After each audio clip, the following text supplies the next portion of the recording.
Selamat siang semuanya. Selamat berjumpa kembali dengan Pak Dion dalam channel Pak Dion Gaul ya. Siang hari ini kita berjumpa kembali. Semoga saudara semuanya, Bapak Ibu dalam keadaan sehat walafiat, tiada kurang suatu apapun. Bulan Juni kita awali dengan tanggal 1 Juni ya. Pada tanggal 1 Juni itu merupakan hari spesial ya, karena merupakan hari lahirnya Pancasila ya.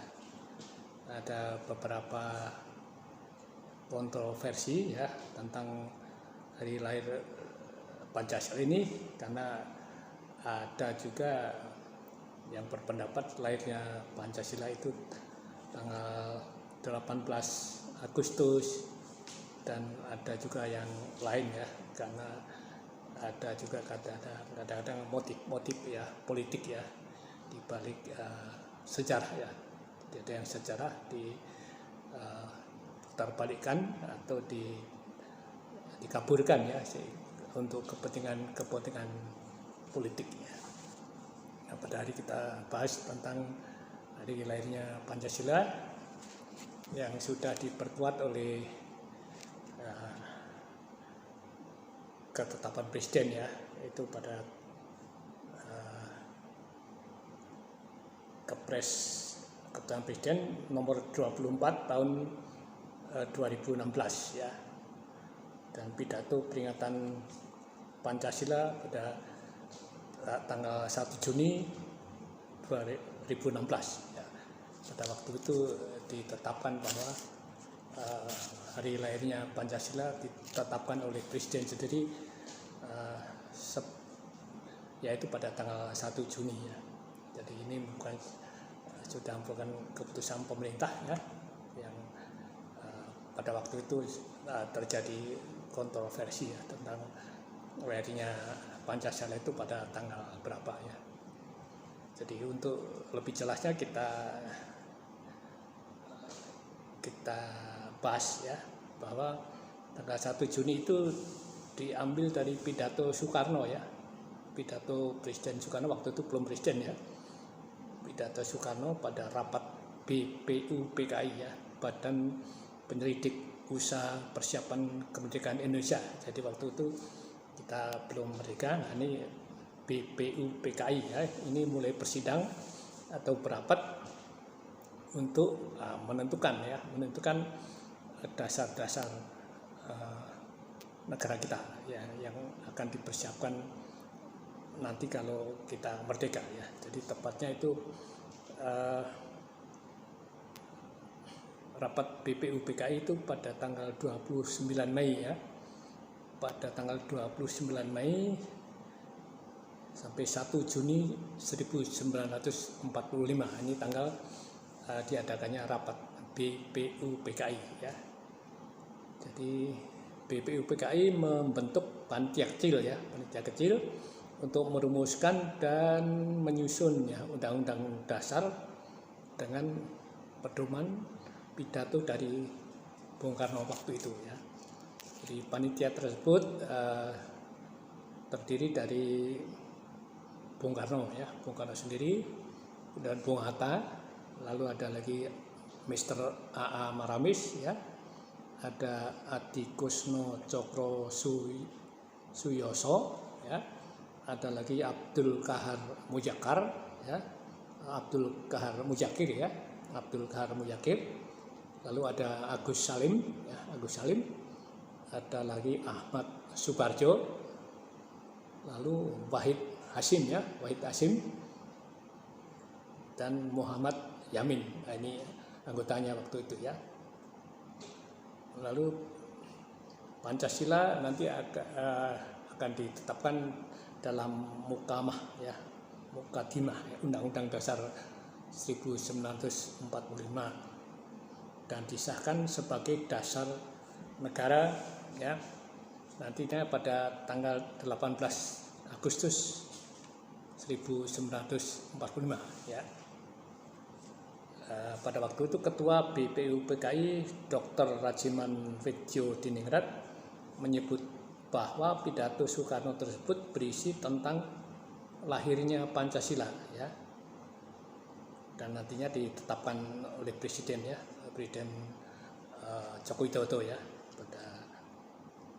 pada 1 Juni 2016, ya, yaitu nanti ditetapkan dengan Tapres atau ketetapan Presiden nomor 24 tahun 2016. Nah, pada sejarahnya Pancasila ini sudah jauh, ya, jauh sebelum tahun 1945, ya, ini sudah digali oleh Bung Karno, oleh Soekarno, ya. Pada waktu itu Bung Karno itu diasingkan atau dibuang, ya, di Ende atau di Flores, ya. Itu tepatnya pada tanggal 14 Januari, ya, 14 Januari 1934 sampai 18 Oktober 1938. Ya, ini Bung Karno diasingkan di Kota Ende, ya, Kota Ende di Flores di Nusa Tenggara Timur, ya. Dan belum lama itu pada 1 Juni tahun ini, 2022, ya, ini dirayakan secara besar-besaran di Kota Ende ini, Kota Pancasila, di mana waktu itu Bung Karno ketika diasingkan di kota ini itulah menggali yang konsep Pancasila di Kota Ende ini, di sebuah rumah yang terletak di Kota Ende. Kebetulan di situ di dekat rumah itu ada sebuah pohon, ya, pohon sukun, ya, pohon sukun yang cabangnya itu 5, ya, cabangnya 5. Jadi dia agak aneh, jadi termasuk ajaib, ya. Jadi biasanya kalau sukun itu kalau cabang itu 2 atau 3, ya, tapi ini 5, cabangnya 5. Ini menginspirasi Bung Karno untuk melahirkan konsep Pancasila, ya, jadi Pancasila seperti yang kita kenal sekarang ini, ya, seperti ketuhanan Yang Maha Esa, ya, ada persatuan Indonesia, ya, ada kerakyatan, ya, kerakyatan, lalu ada keadilan sosial dan seterusnya, ada 5, ya, semuanya, ya. Itu diilhami oleh pohon, ya, sebuah pohon sukun yang bercabang 5 di Kota Ende. Waktu itu Bung Karno diasingkan bersama istrinya, yaitu Ibu Inggit Garnasih, ya, dengan mertuanya Ibu Amsi dan 2 anak angkatnya, ya, yaitu Ratna Juami dan Kartika, ya, di mana tinggal di Ende selama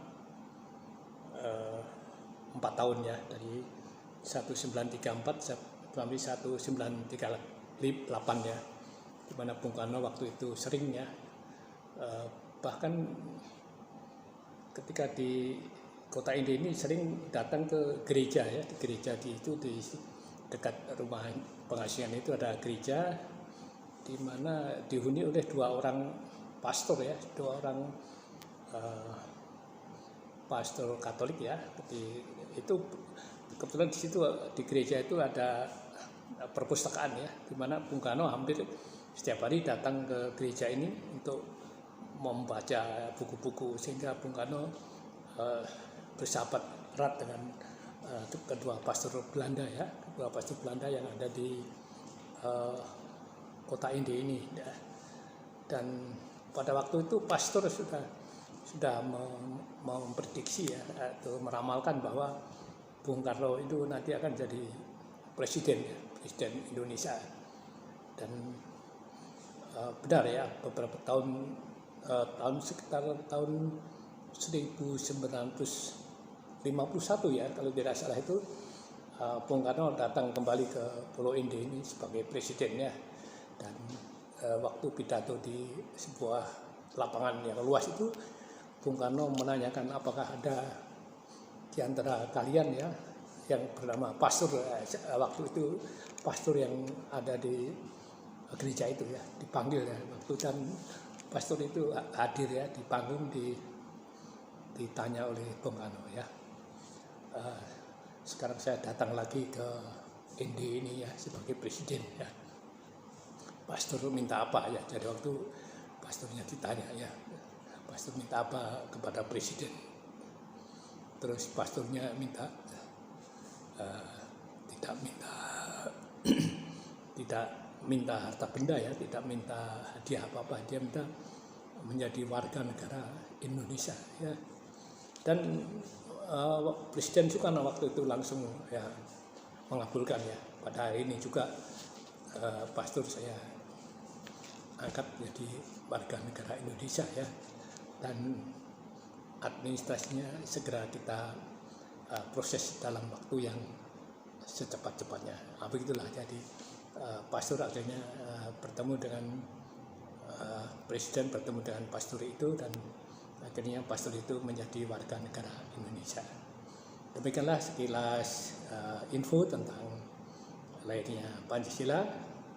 Selamat merayakan hari lahir Pancasila 1 Juni.